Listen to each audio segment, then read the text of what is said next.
बकरी किसकी है।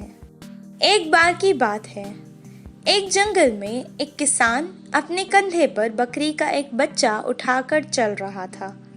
तभी वहां एक राह चलने वाला आदमी आ पहुंचा। भाई, मैं आपको काफी देर से देख रहा हूँ। आप इस बकरी के बच्चे को उठाकर चल रहे थे। लाइए, इसे मुझे दे दीजिए, कुछ देर मैं भी उठा लूं। और उसे कंधे पर डाल के चलने लगा। शुक्रिया भाई, आपने बहुत देर से उसे उठा रखा है। लाओ, मैं इसे वापस ले लूं। अरे नहीं, कोई बात नहीं। ये बकरी का बच्चा मुझे बहुत पसंद आया है। मैं इसे कुछ देर और उठा लूंगा। जंगल पार करते ही इसे वापस दे दूंगा। बात करते करते वो जंगल पार कर गए। बस भाई, अब मुझे यहाँ से दूसरा रास्ता लेना है। अब बस इसे वापस दे दीजिए। मैं यहाँ से दूसरा रास्ता लेकर अपने घर की ओर चला जाता हूँ। ऐसे कैसे दे दूँ? ये बकरी का बच्चा तो मेरा है और इसे मैं अपने पास ही रखूँगा। उस आदमी और किसान के बीच लड़ाई छिड़ गई। किसान को अपना बकरी का बच्चा वापस चाहिए था, पर वो आदमी बकरी का बच्चा देने से मना कर रहा था। उनकी लड़ाई देखकर गांव के सभी लोग वहां जमा हो गए और उनकी लड़ाई देख वो भी समझ नहीं पाए कि बकरी का बच्चा किसका है। गांव के लोगों ने सुझाया कि बकरी का बच्चा किसका है ये जानने के लिए उन दोनों को उस गांव के सरपंच के पास जाना चाहिए। सरपंच जी, ये बकरी का बच्चा मेरा है। मैंने इसे अपने कंधे पर डाला हुआ था। मेरे साथ इंसाफ करिए सरपंच जी। नहीं सरपंच जी, ये बकरी का बच्चा मेरा है। मेरे साथ नाइंसाफी मत करिए। सरपंच को बकरी के बच्चे के असली मालिक के बारे में मालूम हो गया था। कल सुबह तक मालूम चल जाएगा कि बकरी का बच्चा किसका है। अब आप दोनों घर जाइए। दोनों वापस एक घर में जाकर सो गए। कल सुबह का इंतजार कर रहे थे। अगले दिन दोनों ही सरपंच के पास आ पहुंचे। सरपंच ने आदमी को कहा, जाओ और अपने बकरी के बच्चे को ले लो। आदमी ने बकरी के बच्चे को नहीं पहचाना और शर्मिंदा होकर चुप हो गया। किसान अपने बकरी के बच्चे को पहचानता था। जैसे ही किसान बकरियों के बीच गया, बकरी के बच्चे ने अपने मालिक को पहचान लिया और इसके पास चले आया।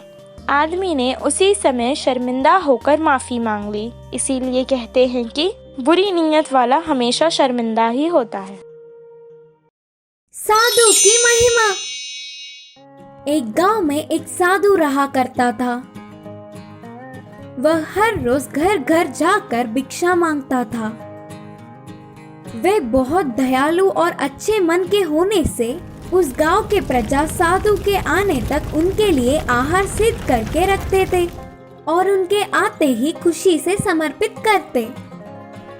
साधु स्वीकार किए हुए भिक्षा की आहार को गरीब या रास्ते में गुजरते हुए लोगों को बांटते हुए बाकी का खाता था। कभी कभी तो पूरा आहार दूसरों को बांटकर खुद भूखा रहता। उसके बाद पूरा दिन एक पेड़ के नीचे ध्यान में लीन हो जाता। एक दिन वह साधु एक अमीर के घर भिक्षा स्वीकार करने गया।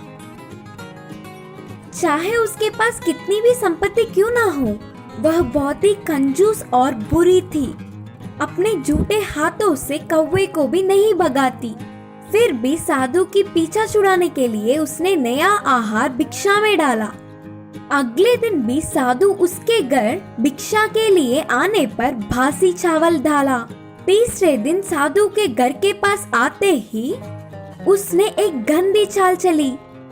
क्या कुछ करने पर भी ये साधु बार बार मेरे घर आता रहता है।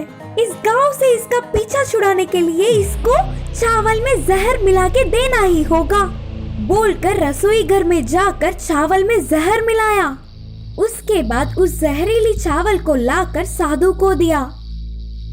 उस चावल को स्वीकार करके साधु इधर उधर घूमकर शाम को उसके रहने के पेड़ के पास पहुंच गया।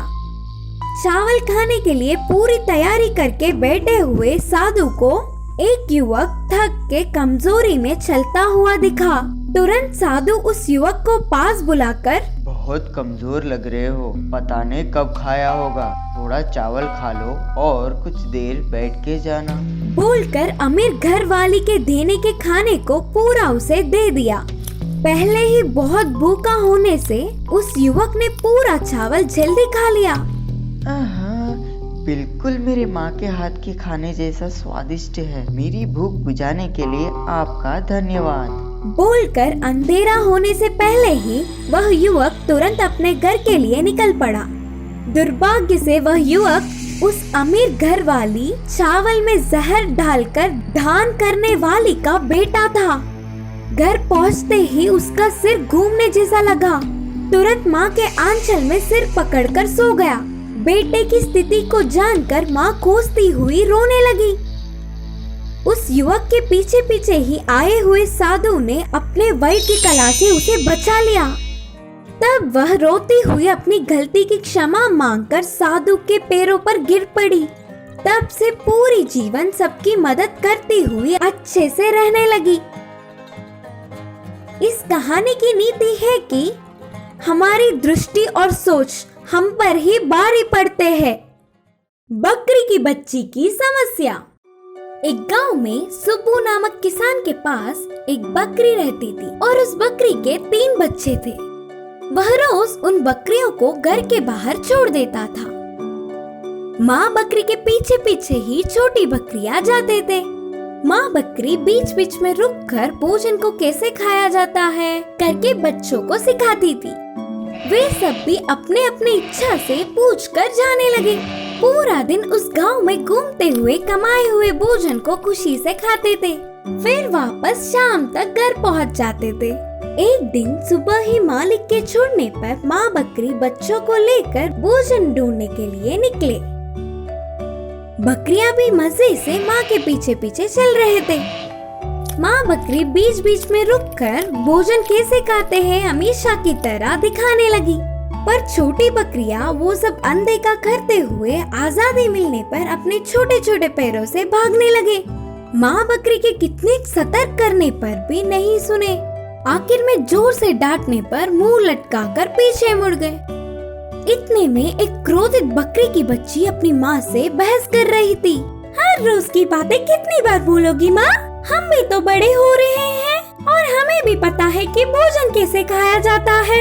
हमेशा बातें दोहराती हो, कहीं भी जाने के लिए मना करती हो, तेरे पीछे ही आने के लिए बोलती हो, हमेशा तेरे पास ही रहे, हमें आजादी नहीं है क्या?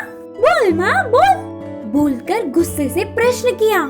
इससे माँ बकरी ने भी गुस्से से कहा, तुम बच्चे हो, माँ की बातों को सुनना होगा। पास ही जंगल है, कोई भी बड़ा जानवर तुम लोगों पर हमला कर सकता है। अगर मेरी बात नहीं सुना तो इस बार घर में ही छोड़ आऊंगी। अब तुम लोगों की मर्जी, बोलकर चेतावनी दी। कुछ देर बाद माँ के बातों को भी अनसुना करते हुए वह क्रोधित बकरी की बच्ची अकेले ही सड़क पार करके दूसरी गली में चली गई। ये सब दूर से एक लोमड़ी ने देखा। अकेले ही जा रही बकरी की बच्ची के ऊपर उछल पड़ी। अचानक इस घटना से डरी हुई बकरी की बच्ची घबराकर कुछ दूर भागी। आखिर में एक खुली गेट वाले घर में जाकर छुप गई। तुम्हें तो घर के बाहर आकर मेरा खाना बनना ही पड़ेगा। शायद बस कुछ देर और हो जाए, लेकिन बनना तो पड़ेगा ही, हंसते हुए बोली और उसके बाहर आने पर निकल सकती है करके सोचकर उधर ही गेट के बाहर बैठ गई लोमड़ी। बेचारी बकरी की बच्ची डर से कांपते हुए बोली, मेरे पास मत आओ, नहीं मुझे मत मारो, बोल के गेट के उस पार से विनती करने लगी। लेकिन लोमड़ी ने कहा, हर रोज देख रही हूँ तुम लोगों को, अकेले मिलने पर पकड़ने के लिए देख रही थी। तुम्हारी माँ के होने पर मेरी इच्छा कभी पूर्ण नहीं हुई। इतने दिनों के बाद अकेले मिली हो, अभी तो छोड़ना ही नहीं है। बकरी के बच्चे के मन में उसकी माँ की बातों को ना सुनने पर ही यह समस्या आई करके रोने लगी और फिर कभी भी माँ के बातों पर बहस नहीं करना है, उनकी बातों को सुना होगा तो लोमड़ी के नजर में ही नहीं पड़ती थी करके सोच रही थी। ऐसे बहुत देर हो गया, बाहर देखे तो लोमड़ी हिली नहीं रही थी। उसकी स्थिति दुश्मनों को भी ना आए करके ईश्वर से प्रार्थना कर रही थी। इतने में घर के मालिक बाहर गेट के पास आया। गेट के बाहर बैठी हुई लोमड़ी को देख हाथ की लाठी से एक मारा। इससे वह चिल्लाते हुए जंगल भाग गई। बकरी की बच्ची बच गई करके उस घर के मालिक को मन में ही धन्यवाद करके जल्दी से माँ के पास लौट गई।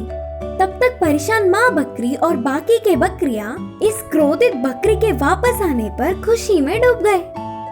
उसके बाद पूरी बात जानकर बकरी की बच्चियों ने फिर कभी भी माँ से बहस नहीं किया।